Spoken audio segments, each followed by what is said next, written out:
अस्सलाम वालेकुम। सिंधी फिल्म संसार साण असीं अवां जी ख़िदमत में हाज़िर आहियूं। माना त महिरबानो, अॼु जंहिं फिल्म जो ज़िक्र असीं अवां जी ख़िदमत में पेश करणु चाहियूं था उनजे पोस्टर ॾाए पासे खां, बल्कि साए पासे खां इहो पोस्टर असां सभिनी खे ॿुधाए रहियो आहे त यादि जा अक्स केॾा गहरा हूंदा आहिनि।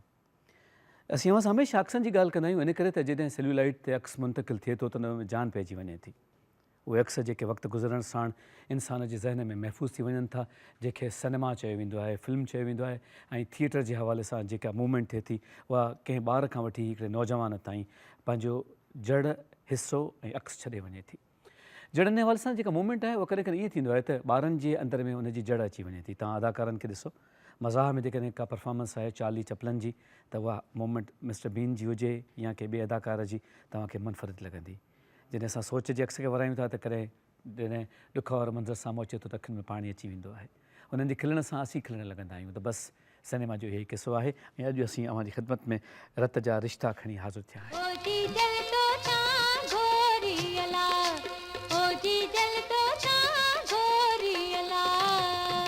फिल्म जे स्क्रोल पेश करण खां पहिरीं चाहींदासीं त पंहिंजे मुअज़िज़ महिमाननि सां तव्हांजो तारुफ़ करायूं। असां वटि हिन सेट ते मौजूदु आहिनि पंहिंजी जहान जा हसीन तरीन निस्तारा, ऐं ख़ुशबख़्ती आहे त असां वटि अॼोकी हिन फिल्म जे हवाले सां गुफ़्तगू करण लाइ मौजूदु आहिनि सीमा आपा सीमा पंवर साहिबा। भली कारावां खे तव्हां असांजे स्टूडियोज़ में हिते कई आया आहियो। ख़ातिन हज़रात, सिंधी फिल्मुनि जे हवाले सां जॾहिं बि माण्हू ट्रैक्स जे हवाले सां ॻाल्हाए थो, जॾहिं जेको बैकटॉप साउंड हूंदो आहे या जेके बि आवाज़नि जी जेका सरगोशी ऐं ख़ूबसूरती हूंदी आहे, ख़ासि तौर ते वॉइस ओवर में, उन में सीमा आपा पंहिंजो वटि पाण ऐं असांजे लाइ हिकिड़ो क़ीमती असासो आहिनि। उन सां गॾु तशरीफ़ रखनि जो साण उरूसा साहिबा, महनाज़ मैडम महनाज़, यकीनन उहो नालो कंहिं बि तारीफ़ जो मोहताज न आहे। पाकिस्तान जी मौसीक़ीअ में, बल्कि आलमी हैसियत सां जेकॾहिं ॾिठो वञे त गायकीअ में महनाज़ जो पंहिंजो हिकिड़ो मुनफ़रिद असलूब, लबो लहजो ऐं अंदाज़ हुयो। ऐं अॼु उन हवाले सां असां सां गुफ़्तगू करण लाइ सभिनी फस्ट कज़न आहे, माइटाणी आहे उरूसा साहिबा, उहा असां वटि मौजूदु आहे। भली कारावां खे। ऐं उन सां गॾु जॾहिं असां पंहिंजे राइट हैंड ते ॾिसूं था त असां वटि हमेशह जीअं असांजा महिरबान मोतबर तरीन नालो अदा मुमताज़ अली शेख साहिब जन मौजूदु आहिनि हिते। भली कारावां खे तव्हां हिन अहम फिल्म ते गुफ़्तगू करण लाइ हिते असां वटि कही आया आहियो। ऐं उनखां परियां सिंधी मीडिया जे हवाले सां, जेको जर्नलिज़म जे हवाले सां मास्टर माइंड आहे, ईअं खणी चइजे त परवरदिगार खेसि जेका सूंहं इनायत कई आहे, असां पंहिंजो वटि पाण आहे सईद फिदा हुसैन शाह साहिबु। भली कारावां खे।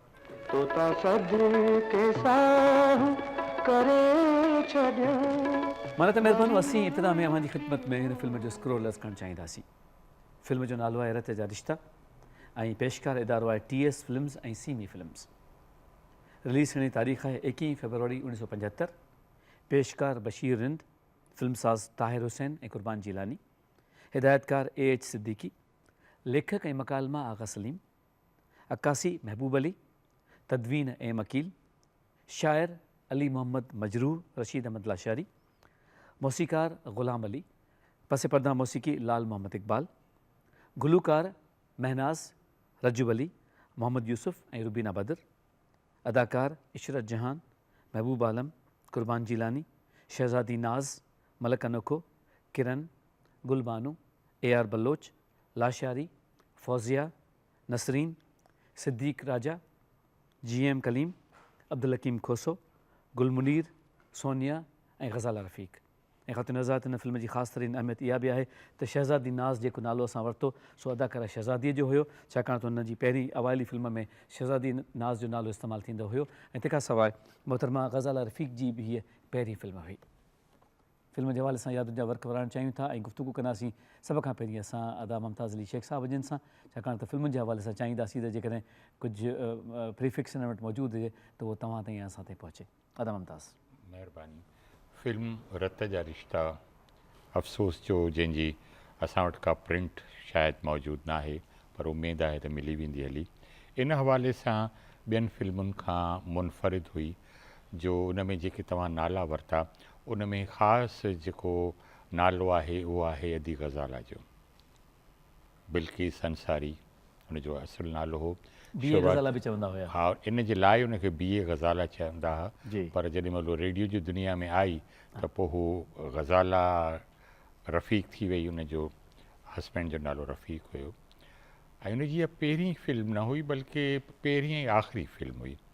ऐं हूअ फिल्म में कमु करण खां हमेशह कीबाईंदी हुई SM यूसुफ साहब उनखे हिकु उर्दू फिल्म अची हुई, उनजी उनखे स्क्रिप्ट बि पहुचाया हूं, पर हुन पंहिंजी मसरूफ़ियत जो बहानो करे उनखे बि रिफ्यूज़ करे छॾियो। क़ुर्बान जिलानी साहब सां जीअं त रेडियो ते उनजा मरासिम हुया ऐं मुख़्तलिफ़ उर्दू ऐं सिंधी प्रोग्रामनि में टीवीअ ते या रेडियो ते हू गॾु कमु कंदा रहंदा। जॾहिं हुनखे ख़बर पई त अदा क़ुर्बान तो इहा फिल्म ठाहे त पोइ हुन उहो इनकार न करे सघी। वाह वाह वाह वाह, कमाल दर्जे जी आर्टिस्ट हुई। हुनजो आवाज़, उन जहिड़ो आवाज़ु वरी ॿियो को पैदा थियो ई कोन। उनजी आवाज़ जी जेका सादगी हुई ऐं पढ़ियल लिखियल फैमिलीअ सां हुनजो ताल्लुक़ु हुअण जे बावजूदि बि हुनजो जेको लहजो हो उहो ठेठि सिंधी लहजो। हसीन, माशाल्लाह। तव्हां सां डिस्कस कयोसीं काफ़ी अर्सो पहिरीं, जॾहिं नूरी जाम तमाचीअ जी डबिंग जो सिलसिलो हुयो त उहो जेका आर्टिस्ट हुई उनजो जेको हुस्न हो सॼो उहो अदी ग़ज़ाला जी डबिंग जे करे हो। वाह वाह, त उहो बिल्कुलु ईअं पियो लॻे त इहा जेका नूरी थी ॻाल्हाए, उनजी नूरी निमाणी ॻाल्हाए थी, नूरी निमाणी थी ॻाल्हाए, उन में सादगी हुई। सो उन फिल्म जो सभ खां वॾो हवालो ख़ुदि अदी ग़ज़ाला आहे ऐं अलाह ताला उनखे ग़रीक़ रहमत करे जो हू तमामु नंढी उमिरि में ई जहान छॾे वई हली। रेडियो ते ऐं टेलीविज़न ते त हुन तमामु घणो कमु कयो, पर उनजी इहा यादगार फिल्म आहे।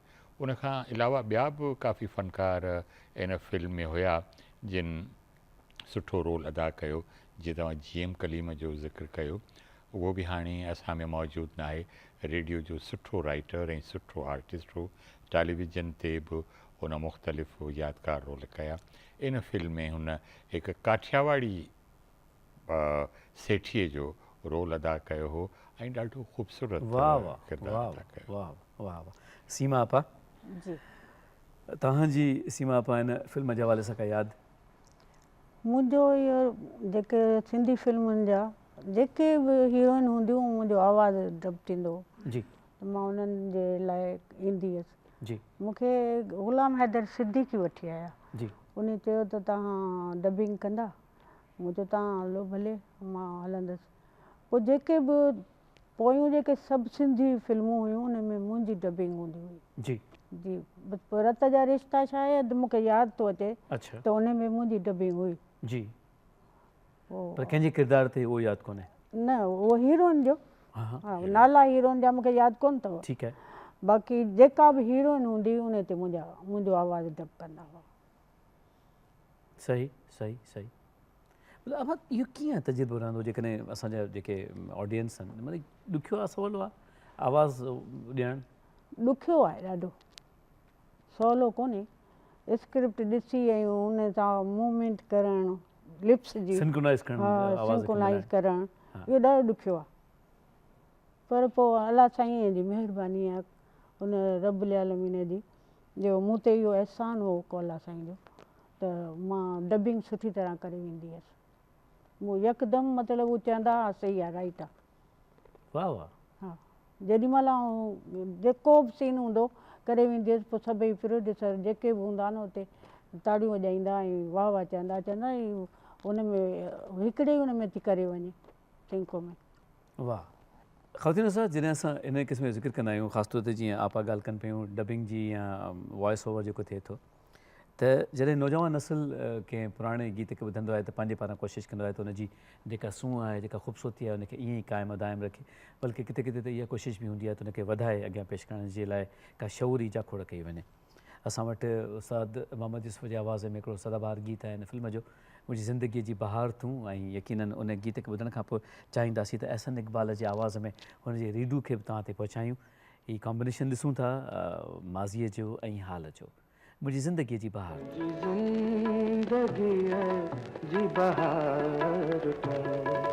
मुंहिंजी दिलि जो आहीं करार तूं, तोता सदके सां करे छॾियो, वरी मुल्की मुंडे निहार तूं, मुंहिंजी ज़िंदगीअ जी बहार तूं।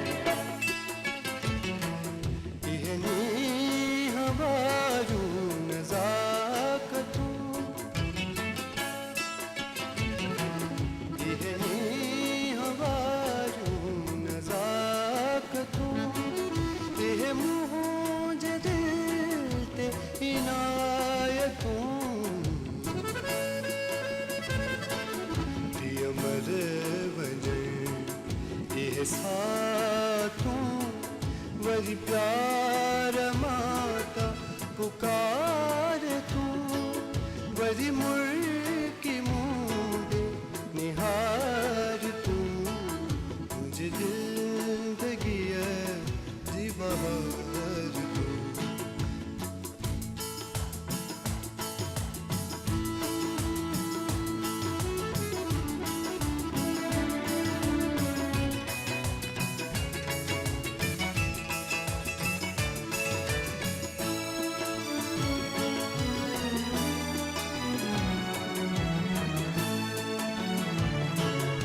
गरीब जुदा नहीं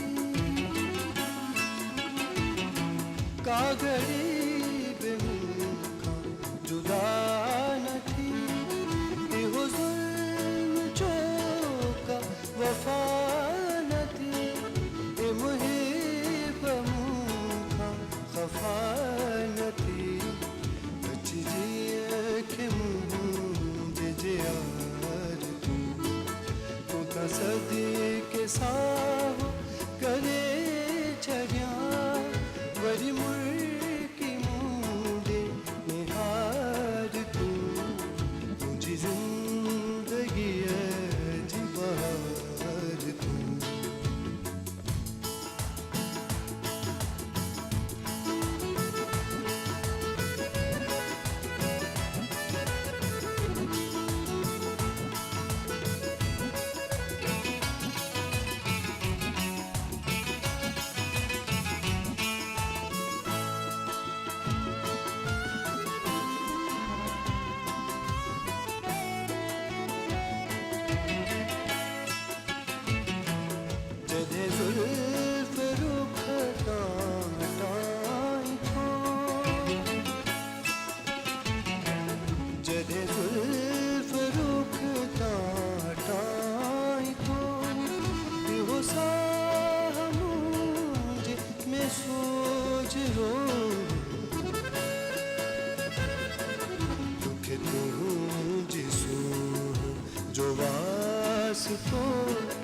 अच्छी हाल मुझो सवार तू वरी मुर्की मुंडे निहार तू मुझी जिंदगी जी बहार तू मुझे दिल जो ही करार तू होता सदी के साथ करे छड़िया वरी मुर्की मुंडे निहार तू मुझी जिंदगी जी बहार तू मुझे दिल जो ही करार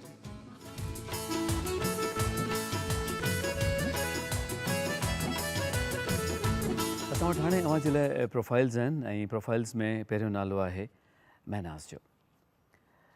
कनीज़ फ़ातिमा कराची में पैदा थी जिते संदसि वालिद अख्तर वसी अली रेडियो पाकिस्तान कराची सां लाॻापियलु हुयो। संदसि वालिदा कजन बेगम लखनऊ सां तालुक़ु रखंदी हुई ऐं सोज़ो सलाम ऐं क्लासिकल अंग में हिकु मक़बूल गुलूकारा जो दर्जो माणींदी हुई। घर में मौसीक़ीअ वारे माहौल जे करे कनीज़ फ़ातिमा नंढपिण खां ई गायकी शुरू कई ऐं पंहिंजे चाचे प्रोग्राम प्रोड्यूसर तुराब नक़वीअ जी मदद सां रेडियो ते प्रोग्रामनि में हिसो वठणु शुरू कयो। फिल्मी दुनिया में महनाज़ खे सभ खां पहिरीं ॻाइण जो मौक़ो सिंधी फिल्मुनि में गायकीअ सां मिलियो जंहिं 1974 में मौसीक़ार ग़ुलाम अलीअ खां सिंधी फिल्मी गीत ॻाराया। 1975 में ए हमीद जहिड़े मशहूरु मौसीक़ार खेसि उर्दू फिल्म पहचान लाइ ॻाइण जो ब्रेक ॾिनो, जंहिंखां पोइ महनाज़ जो नालो माणींदे हुन कॾहिं बि पोइ ते न निहारियो। महनाज़ ख़ुशगुलू फ़नकारा हुई जंहिं फिल्म इंडस्ट्री में गायकीअ में मुनफ़रिद ऐं बुलंद मक़ाम माणियो। 19 जनवरी 2013 ते अमरीका वेंदे हुन बहरीन जे हवाई अॾे ते वफ़ात कई ऐं कराची में आसूदे ख़ाक आहे। फिल्मूं अथसि रत जा रिश्ता, धरती दिलवारनि जी, पोती ऐं पग, दोस्तनि जो प्यार, गातू घर न आया, परदेसी ऐं प्यार, हाकिम ख़ान, परू, झूमर ऐं बंदूक, शहीद, जिए लतीफ़, कारो माछी, मुहबशीदी, धरती मुंहिंजी माउ ऐं हिम्मत। ॿियो प्रोफाइल आहे रजब अलीअ जो। पाकिस्तानी सिनेमा जे वॾनि प्लेबैक्स में संदसि शुमारु थिए थो। ग्वालियर घराणे जे उस्ताद ग़ुलाम रसूल ख़ान जे घर संदसि जनमु 1952 में थियो। पाण टंडे आदम में ॼाओ। मुस्लिम कॉलेज हैदराबाद मां FA करण खां पोइ हुन किताबी इल्म खे ख़ैरबाद चयो। सिर्फ़ु 7 सालनि जी ॼमार में रजबली रेडियो खे जॉइन कयो ऐं ॿारनि लाइ गीत रिकॉर्ड कराया। सी यू आयो सियारो, चङी ॻाल्हि ॿारो ही मूंखां ॿुधो ऐं इजारे लाई संदसि बेहद मक़बूल रिकॉर्डिंग्स आहिनि। 18 सालनि जी ॼमार में 1970 में हुन फिल्म यादें में प्लेबैक ॾियण सां फिल्मी दुनिया में पेर पातो। हिकु वॾी फ़नकारा सां संदसि आवाज़ बर में अचियो ऐं मलका तरन्नुम नूरजहान ऐं रजबलीअ जी ॻायल यादें फिल्म जो गीत मुझसा तुझको चाहने वाला, इस दुनिया में कोई और हो, अल्लाह ना करे जी अल्लाह ना करे, शोहरत तुंहिंजे आसमान ते वॻो। फिल्म आसूबला में ॻायल संदसि धमाल, असीं कलंदरी दीवाने लजपाल वे, सिनेमा उन अंदरि थोरे ॿाहिरि धमाल विझी छॾी। सिंधी फिल्मुनि लाइ सभ खां पहिरीं हुन फिल्म मूमल राणो लाइ तनवीर अब्बासी साहब जी शाइरी रिकॉर्ड कराई ऐं वफ़ा ते तुंहिंजी हो बेवफ़ा, उहे एतबार वया हलिया, उहे दिलि जी बाहि विसामे जी, उहे इंतज़ार वया हलिया, जेको हिकु बेहद हसीन गीत आहे। 1990 में वतन छॾींदड़ रजबली अॼुकल्ह लंडन में रिहाइश पज़ीर आहे। फिल्म आहे हुनजी दोस्तनि जो प्यार ऐं मूमल राणो अण रिलीज़ थियल ऐं बादल ऐं हीअ असांजी जेका अॼोकी फिल्म आहे रत जा रिश्ता। उरूसा साहिबा, महनाज साहिबा के बारे में कुछ यादें शेयर करें हमारे साथ। ये कह सकती हूँ कि एक बहुत बड़ी हस्ती, जी, एक बहुत मोहतरम हस्ती आज हमारे दरमियान नहीं है। और जितना उन्होंने अपनी पूरी ज़िंदगी मौसीकी को दी, सिंध को दी, सिंधी लैंग्वेज को दी, यूँ तो वो पूरे पाकिस्तान की एक मुनफरद खूबसूरत बेहतरीन कोयल की आवाज़ रखने वाली खातून, लेकिन आज भी उनकी यादें माशाल्लाह हर के दिल में ताज़ा हैं। सिंधी हो चाहे सराइकी हो चाहे पाकिस्तानी लैंग्वेज हो, बहुत खूबसूरती से वो एक्सेंट उसी हिसाब से वो गानों को कहना चाहिए कि मोल्ड कर लेती थी कि अगर उनके गाने सुने तो आप कहेंगे नहीं कि ये उर्दू स्पीकिंग खातून है। ये एक बहुत बड़ा टैलेंट है उनका। और बस मुझे इतना फ़ख्र है उन पे, इस बात पे कि माशाल्लाह सोज़ो सलाम और मर्सिए के अलावा एक ख़ुद एक बेहतरीन किरदार की खातून थी कि जब मैं इस इंडस्ट्री में आई हूँ या इस म्यूज़िक के हवाले से अगर मैं बात करूँ तो जब उनका नाम आता है तो बड़ी एक इज़्ज़त और एहतराम और एक इस स्टाइल से आता है कि मुझे बड़ा फ़ख्र होता है कि वो मेरी बहन है। अच्छा, आपने उनके सिंधी गाने सुने हैं? बहुत सुने उनके। आपके पास पाकिस्तान टेलीविज़न से जो उनकी कुछ रिलीज़ हुए थे सिंधी गाने, जी, वो मैंने सुने थे। मुझे अंदाज़ा हो नहीं रहा था कि ये आवाज़ महनाज जी इतनी खूबसूरती से सिंधी गानों को भी परफॉर्म कर लेंगी। माशाल्लाह थे। अच्छा, आपकी जो अम्मी हैं इशरत साहिबा, फर्स्ट कज़न है वो या आप फर्स्ट कज़न हैं उनकी? मैं इशरत जहाँ साहिबा की बेटी हूँ जी, और महनाज जी कजन बेगम साहिबा की बेटी हैं। जी, मेरी खाला कजन बेगम साहिबा हैं, अच्छा, तो मैं उनकी कज़न हूँ, फर्स्ट तो तो मम्मी खालाजाद क्या बहन शेयर है वो करती हैं मेरी। उनके बारे में? माँ कुछ बताती हैं आपको? बहुत कुछ बताती हैं, बहुत कुछ, बल्कि आप यकीन कीजिए ऐसी ऐसी यादें हैं कि आंखें भर आती हैं सोच के। और मेरी वालदा और वो एक साथ पहले गाया करती थी और एक सिंधी का बड़ा खूबसूरत मेरी वालदा ने गाना गाया था जो मैंने अभी इसको रिमिक्स करके दिया कुछ है। याद है आपको? हाँ, थोड़ा सा बस मैं, क्योंकि आई एम सॉरी व्यूअर्स मेरी सिंधी ठीक नहीं है, लेकिन जितनी मैं भी फिर है। भी कोशिश करके आप लोग को सुना देती हूँ। मेरी वालदा का गाना है ये। मुखे पल पल तो इंजी सार सावल पल पल तो इंजी सार, मुखे पल पल तो इंजी सार सावल पल पल तो इंजी सार। तो ये एक मुझे बड़ा पसंद था उनका गाना, तो मैंने उसको दोबारा न्यू जनरेशन के लिए दिया है। शाह साहब, असीं जॾहिं हिन क़िस्म जे माहौल में ही सभु शयूं ॾिसूं था, ख़ासि तौर ते ट्राइब्यूट्स ॾियूं था, यादगिरियुनि जा वर्क वरायूं था, हिन फिल्म जे हवाले सां अव्हां जी यादि जो कहिड़ो वर्क आहे? ॾिसो, रत जा रिश्ता सां अक़ीदत जो रिश्तो आहे मुंहिंजो। ग़ज़ल रफ़ीक खे आउं जेॾी महिल यादि करियां थो त न सिर्फ़ु मिर्ज़ा खलीज बेग जी सीरियल ज़ीनत, पर PTV जा उर्दू ड्रामा जंहिंमें जेॾी महिल गज़ाल रफ़ीक साड़ी कैरी कंदी हुई त उन ज़माने में साड़ी कैरी करण जो style I couldn't forget. Beautiful. ऐं उहो उन सां गॾिबरी जेका पढ़ियल लिखियल हुअण जे करे सिंधीअ में ऐं उर्दूअ जे तलफ़ुज़ में जेका शाइस्तगी हुई गज़ाल रफ़ीक जे आवाज़ में, उहा नेवर फॉरगेटेबल। ऐं आउं सम्झां थो त गज़ाल रफ़ीक उन दौर में असांखे इहो सिंधी माण्हुनि खे इहो उत्साहियो इन मामले में। उनखां पोइ सभु छोकिरियूं आयूं त पढ़ियल लिखियल घराणे जी औरत जेकॾहिं चाहे त शोबिस में अची सघे थी ऐं ड्रामो या फिल्म करणु का ग़लति ॻाल्हि कान्हे। उन्हनि जो वॾो कंट्रीब्यूशन इहो हो। At that time she was woman of substance in show business. आवाज़नि में जॾहिं ज़िक्र कबो आहे त अखियुनि खे आसीस अचणु लॻंदी आहे। इहे आवाज़ ई आहिनि जेके असांखे ॿुधाइनि था त जेको पोरियो आहे सो कीअं थियल आहे। गुलफ़ाम साहब ज़िक्र कयो पए त बसि ॼण का लोरी हुजे का लोली हुजे जेका कननि में गूंजंदी हुजे। असां वटि हिकिड़ो आइटम आहे अहिड़ो रुबीना बदर जी आवाज़ में लोलीअ जो ज़िक्र आहे। अचो सभु गॾिजी वञो मज़ो वठो। लोली लोली